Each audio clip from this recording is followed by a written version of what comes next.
collapsing top as a bruiser or a straight up tank. And his overall kit is meant to fulfill this role.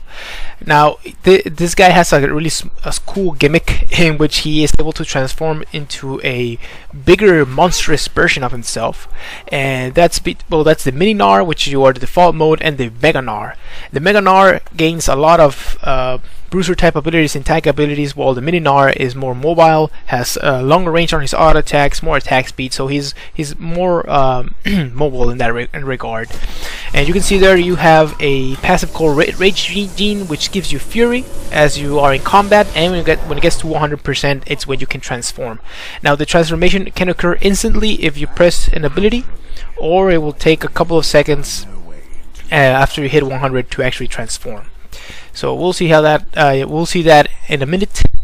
You will see transformation, and the reason why he can be played as a jungler is because he has a pretty awesome passive on the W, which will give you additional damage on your every third attack based on the target's maximum health. So that destroys jungle monsters quite fast. Tank it! Why aren't you tanking this for me? Tank it a few hits. There it is. Thank you. Oh, that's a ton of damage. Thank you for that, team. Excellent. We got this pretty quickly. And the rest of his abilities are pretty awesome as well, but this is the one that makes him an awesome, well, not an awesome, but a decent jungler, or a decent clear of the jungle. So for his first ability as the little Gnar here is your boomerang. You saw me there, I just threw it. And basically what it does is it gives you a really long range skill shot that it will hit a target and it will turn back as soon as it hits it, so it will not actually hit a lot of minions and stuff like that. It will just hit and maybe do a small AoE around that and go back. If you catch it, you have reduced cooldown on the ability again, which is awesome. I'm going straight to the red buff, which is awesome, and I highly recommend you do this. Catch it every time you can.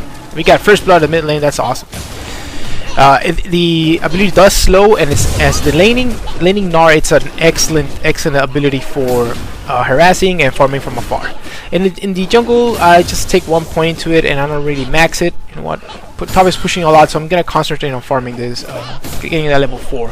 So I'm gonna get an extra point into the W here, so it's faster. Good job.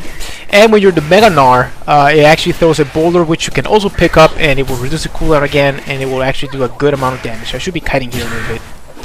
There it is.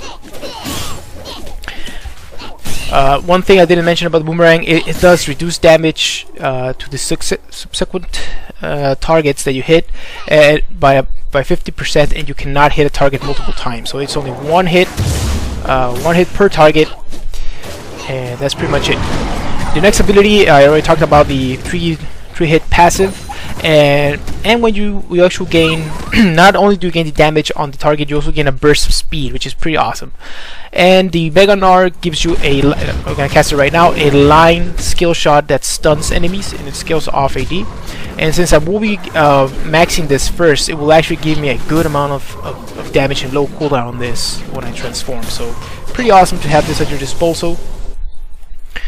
And your next ability is your E. Your E is a small leap that gives you attack speed when you're in the mini Gnar form, and you also are able to jump additionally. So if you hit a unit, it doesn't have to be a ally unit or enemy unit, it can be any type of unit, you will gain a little bit more jump. There it is.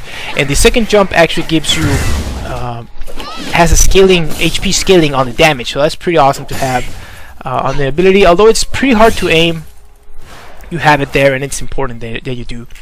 And when you're the big Gnar, it's just a regular jump that will do damage based on your max health as well, and it will slow enemies around yourself. So that's pretty awesome to have. He's about to transform, but we can probably do something here. Here we go. Oh, nice jump there. You have excellent chasing. No, go in here. Go in here. He's about to transform, dude. It took too long to help me, so we're done.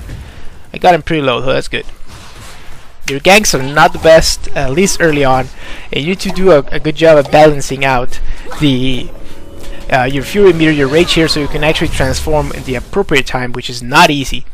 I want to try out. I really like going tanky in this game, and I think I'm gonna go tanky because we don't have a tank in this game. We need me to be tanky, so I'm gonna go straight up to the Spirit of the Ancient Golem, and I'll get damage after that, and I will I will probably get a Giant's Belt after I get some AD, because you want to use synergy with the Ancient Golem as well. I have seen people go with Wriggle's Lantern on him. It works